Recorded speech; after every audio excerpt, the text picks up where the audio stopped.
Welcome to Uncluttered and Unfiltered, the podcast urging you to let it go and don't look back. With nationally acclaimed professional organizer Christine Stone and self-proclaimed hot damn mess radio and TV personality Eden Kendall.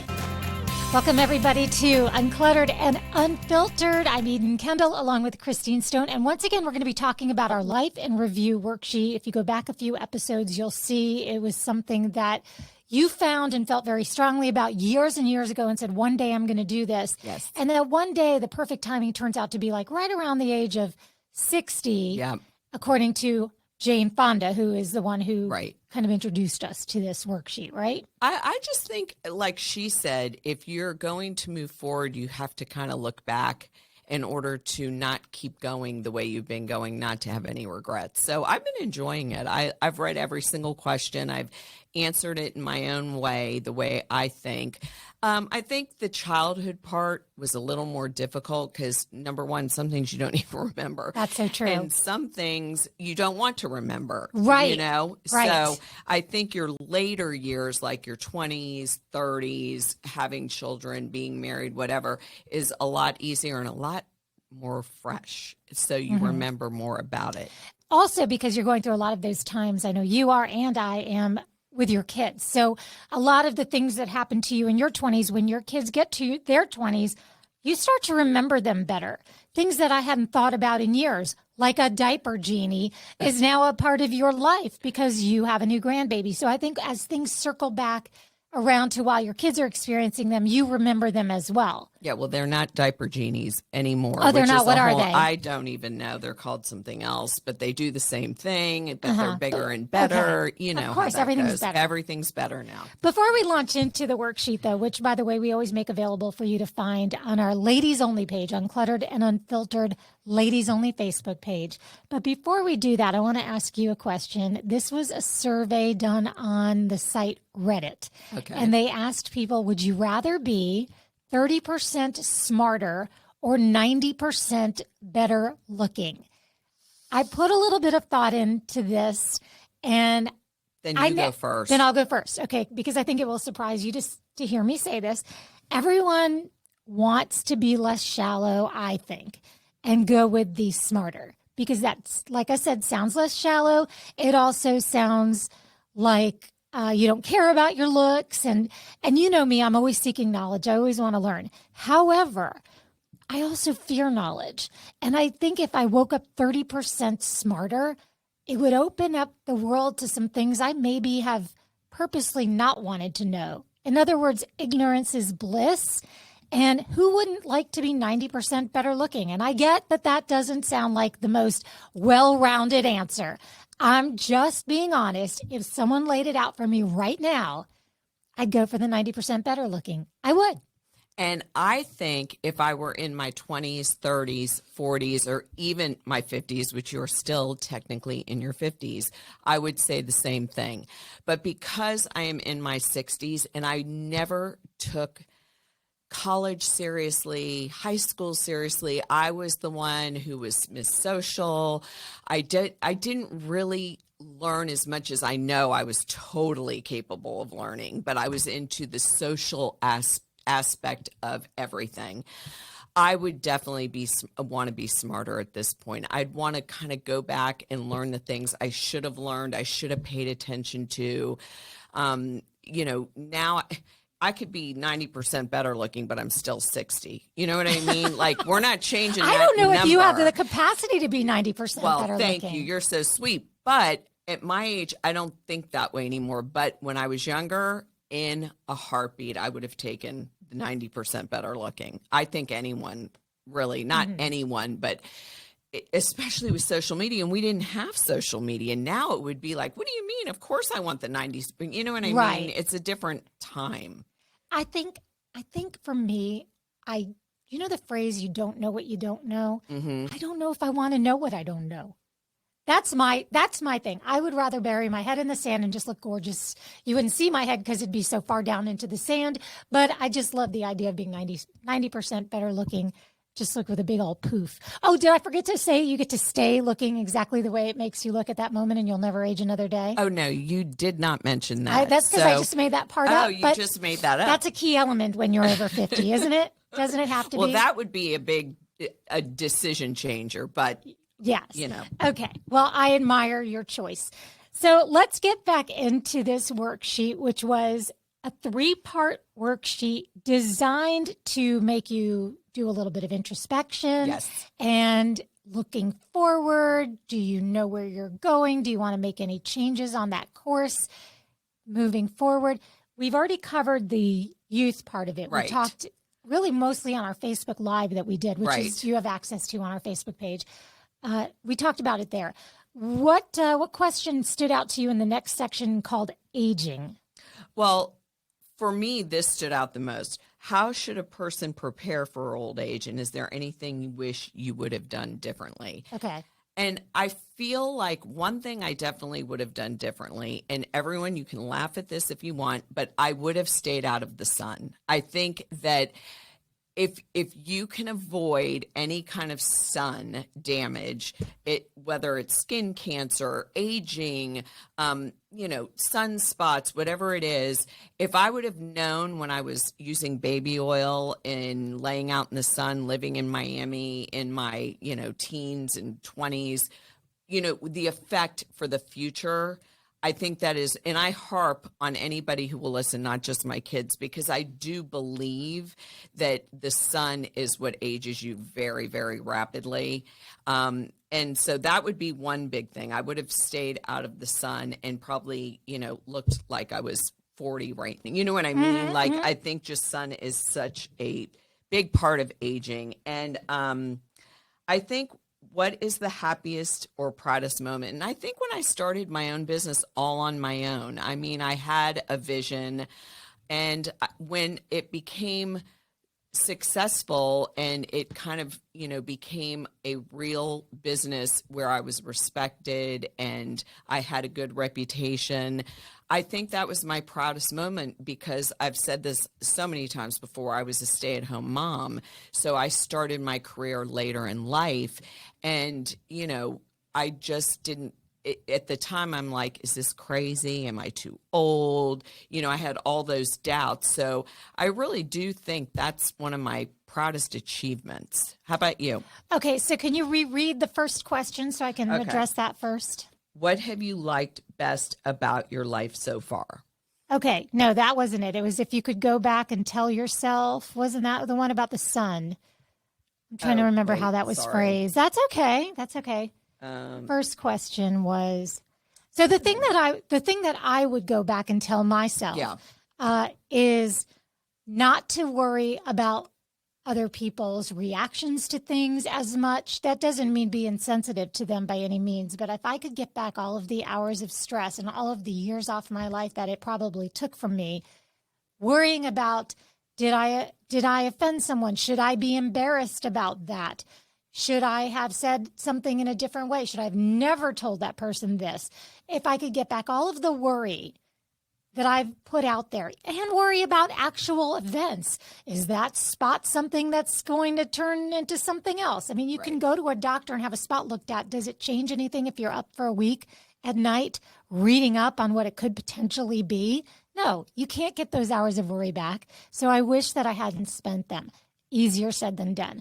As far as what I'm most proud of, I have to think that it's mostly surrounds my kids, because for both of them, there was that moment where we were like, which way is this going to go? Are they going to go this way or that way? And when they get themselves on that right track, as much as it's their accomplishment, it's yours as a parent as well. So I think for that, if I had to say that it wouldn't be anything that they did, for me, I'll go all the way back to saying choosing well in the husband department. I think I made a really good choice, good solid choice. I think you did too. Thank you. Yes. Choosing well is a really good thing I think to do. we both did good on that I one, agree. Since we've both been in very long-term marriages. But also going forward with this podcast, I think is something we could pat Yes. ourselves on the back with, because this is a lot of work. And it's one thing. fun. It's super fun, and it's been eye-opening in so many ways. But I think that actually having a conversation over wine over lunch and then actually doing it. Yes. Two completely different things. And anybody who takes an idea and moves forward with it and makes it happen should congratulate themselves. I agree. 100%. Definitely. Mm-hmm. So, okay, what do you have? Okay, do you have so anything? yes. So I wanted to talk about this one, about what you're looking forward to now. And the reason I wanted to select that one specifically is it is a time in our lives where we have spent so much time looking at getting the kids to where they are, like I just mentioned, getting ourselves financially to where we might need to be one day. But how much time are we spending thinking about ourselves and moving forward? Am I going to be, my day job is a DJ on a radio station playing country music. Is that going to be me at 70? I highly doubt it. I'm not saying it couldn't be, but it's unlikely. So what is me looking forward? Am I retired doing this podcast and having time with the grandkids? That doesn't sound terrible at all. Oh, it's not terrible. Not terrible. So what do you answer to that? Like if someone said, what are you doing moving forward? What does the future look like? I want to write a book. Stop everything. I never knew that about you. I've always wanted to write a book. What do you want to write it about? Kind of multiple things. Of course, one, organization and the importance of organization. Because what I see on a daily basis isn't about a perfect cabinet. It's really about what's going on in people's lives, and I find it fascinating. And I don't think people realize how much clutter affects your everyday life and your kids' life and your husband's life and your friends' lives and everything else surrounded by it. So that is one. And I've always wanted to write a book about my life. I really would like to, in my later years, be one of those people with her cup of coffee in the morning every day, going in at 5:30 in the morning and starting writing a book. I'll read that book. Oh. I'd like to be the one who reads the audiobook, but you'll do that, I'm sure. Hey, can I do the forward? The You forward could of do the the audiobook. forward. That's tremendous. That is huge. Yes, I really, really do want to do that. And now you have spoken it I've to spoken it to everyone. the universe. Hey, everyone, let's hold her accountable to that. That's fabulous. I was trying to find the word between fabulous and fascinating, and I was like, that's fabulinating. That is a fabulinating thing. All right, so that kind of answered that question. It says, if you live another 20 to 30 years, what will you do? I left that part of it out because I didn't like that whole, what do you mean if? Yeah. You mean... Of course I am. Yeah, Living exactly. At least That's 20. Give me that's a big 20. Of course. The next section of this worksheet is life lessons and legacies. And writing a book certainly is a legacy. Yes, You talk about that leaving is a something legacy. behind. Yes. But what other questions in this section stood out to you? I know we've talked in the past about cherished family traditions, and we've talked about them from the standpoint of, yes, they're so important, but don't let them make you crazy. Right. But there are cherished family traditions that you've probably created that you don't even realize that are going to be considered cherished family traditions moving forward. Yes. And I think ours is Christmas. I just think we have a set tradition doing the same thing every single year, get the same cookies, do the same movie. You know, it's just, I think it'll carry on. And now, of course, I have a grandbaby, so I'm so excited to have more people and kids involved in the tradition, my son-in-law, and just, I'm excited for the future. I think what they say about grandchildren is true. It just livens everything back up, and you get kids at Christmas and holidays, and I'm just very excited to keep the tradition going. It's so sweet. And I've told you before that we have some traditions that we created and some that we held on to, and that Kentucky Fried Chicken thing was ours, you know, Yeah. and that's, you know, we've had to kind of adjust to that just for everybody's dietary restrictions. Oh, yeah. But it makes me wonder too, now that you have your son-in-law, like some things will be woven in from his family. Absolutely. And that's all well and good.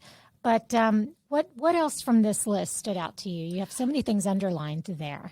What, if anything, would you have done differently in your life? And people ask you that all the time, especially people in their 20s and 30s and 40s ask me, you know, what would you have done differently? And I think one thing I definitely would have done is I would have cut myself some slack. I think that I was not a perfectionist, but I really was a multitasker, and I had so much going on all the time that I never really relaxed, I feel like, in my 20s raising kids and in my 30s. So I think I would tell people in their cut yourself some slack, be nicer to yourself. That was one thing. And enjoy your youth. People say, well, that's simple. No, it's not simple. It's simple to say, but it's not simple to do. And your youth is such a short period of time, especially I consider it before you have your kids too. And people don't live in the moment. They live for the future. And I really think that if I had to do it all over again, I would live day to day to day instead of, when I do this, or what if that happens, or, living in the now. Mm-hmm. For me, I think I would lean more heavily into my nerd side, that side of me that wants to be a dork. And the reason I say this is because one of the things that I realized at one of my very first high school reunions were some of the kids that I was friends with but didn't I don't know, I guess I just never really counted them as my best friends. My best friends were this one group, and then you had this other group. Right. And I'm like, these were the kids who had the most fun, maintained the most solid relationships, like the kids in the band, or the kids that, by Hollywood stereotypes, you would say, these are the nerds, the geeks, whatever. These were the kids that I had all these friendships with. I was kind of that peripheral person that floated around the edge, and I could declare myself part of basically any friend group. But the one I would declare myself around was always like, the cooler kids, the ones who you would think would be, well, let me put it this way. I don't know if any of those kids have pictures of me in their photo albums. Do you know what I mean? Like you look back and you're like, well, I think I spent a lot more time thinking about them than they did about me. And then you have this other set of friends that have been there through thick and thin. They're the ones that you really had the best laughs with, the best times with, the nicknames with. And I just wish that I had leaned more heavily into that in the years that were right after high school, because now going back, these are the ladies that I find myself really looking forward to seeing when I go back into a reunion situation. These are the ones who I have some really fun pictures with. We would roller skate. We would do all of these things. But then when I would go back, those first few years out of high school, I would consider myself in this one group when in reality, I was just on the fringe of every group. And I think I should have just dove headfirst into the group of girls that were more like me instead of trying to morph into somebody I wasn't, if that makes sense. Yeah, that makes total sense. Yeah. So I think just really being me, which is a nerdy Marvel Comics, artsy fartsy, right, curly headed person that's just who I am. Right. And I think I really wanted to be somebody slicker than I was. Oh, interesting. Yeah. That's very interesting. But that's the kind of thing that were it not for a worksheet like this, I may not have come up with on my own. I need the prompts. Right. Well, I definitely think this has been super helpful on giving the prompts to think really deep about things you would have changed or done differently. And there's a lot of things on here that I wouldn't have done differently, which was a little surprising. With my kids, I don't think I would have done one thing differently as a mom. I think I really, not to pat myself on the back, but I think I was a very good mom, and I was there for them when, they needed me. I didn't hover. I didn't, they'll probably say something different. Yeah, I would love to hear them say something different. Right, exactly. But I mean, I think that's not something I would ever need to redo or regret or anything like that. But like you said, there are things in high school or things that go back to your childhood or things in your late 20s, 30s that you wish you could have done a little bit differently. I'm finding, though, as I go back and look at all of my answers to all of the different questions, priority is the word that I would extract. In other words, everything comes down to what are you prioritizing and when. And I think for you, you've never had a difficult time prioritizing your kids. Never. And so you would therefore have no regrets there. I also feel like my kids have always been a priority, but I also recognize that there have been times where my eye came off the ball, and I regret that. I wish that I had maybe not wasted time worrying about fitness so much, or Well, I never had to worry about that. Oh, but there are things, like without getting too deep into this being like a Right. personal therapy session for me, I think that there are certainly times where, I could have had more energy for the kids, but instead I chose like, oh, I'll get off work, I'll go to the gym, I'll be exhausted, you'll get home, I'll grouch at you over getting your homework done. And while in my mind they were my priority physically, Right. I wasn't reserving the energy that was necessary for them. Looking back, now they've turned out so marvelously. It's almost hard to even regret anything. When your kids turn out Right. and they're having a happy and productive life, how could you possibly want to go back and change anything? Right.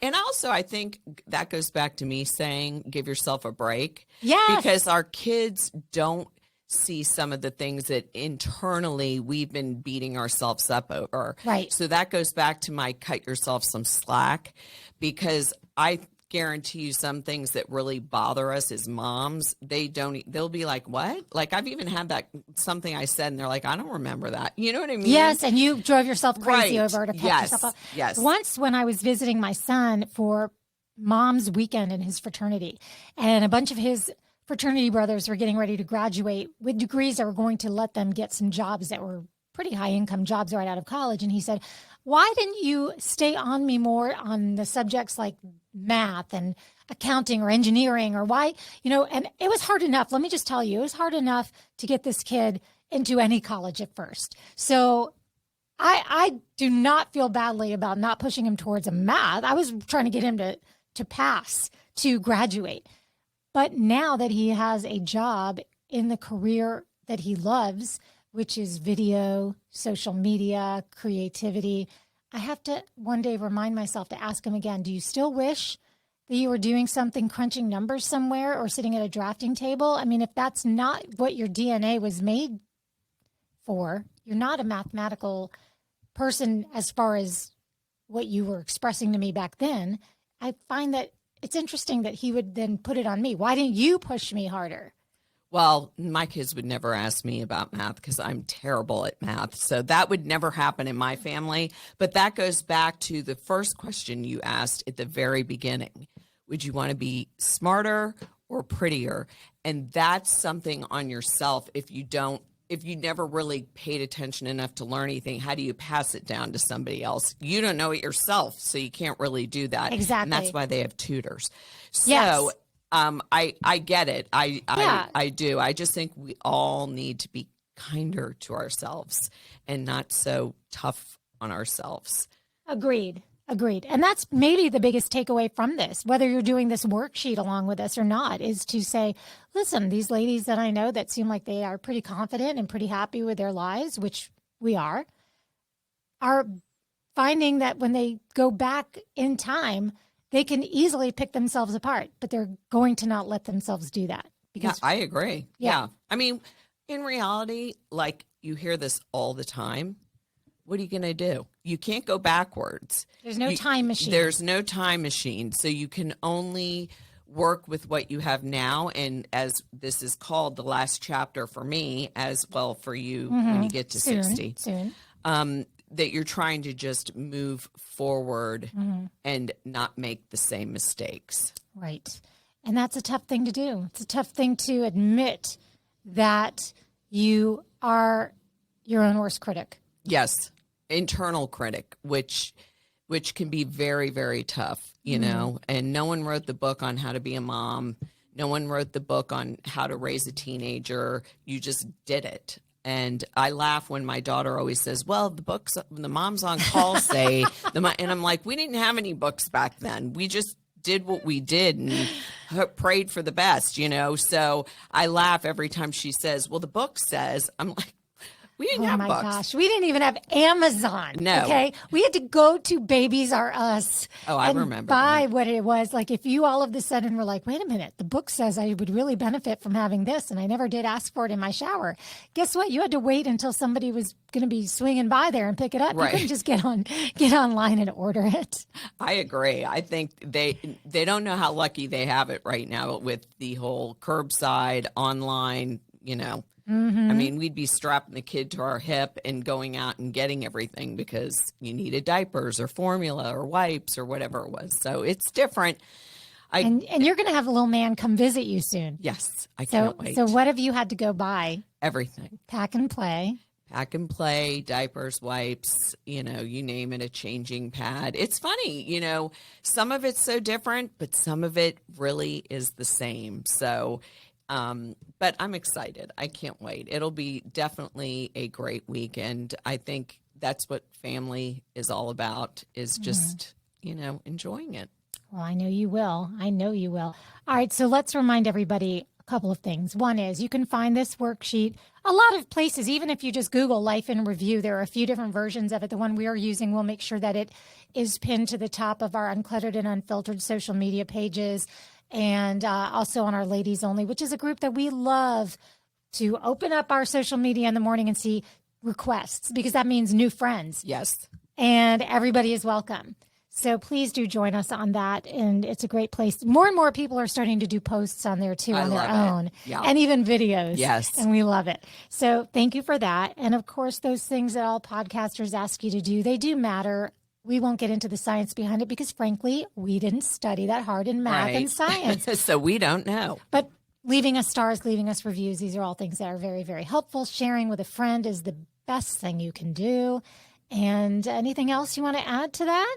Did we cover it? I think we covered it. And I think, you know, stay tuned for more Facebook Lives in the future. That was super fun. And big announcement, too, on an appearance coming up in the very near future as well. So having said all that, remember, whether it's regrets you have from when you were in high school and who you hung out with, or whether or not you did all the right things at Christmas time to uphold the family traditions, no matter what it is, you can let it go. And don't look back.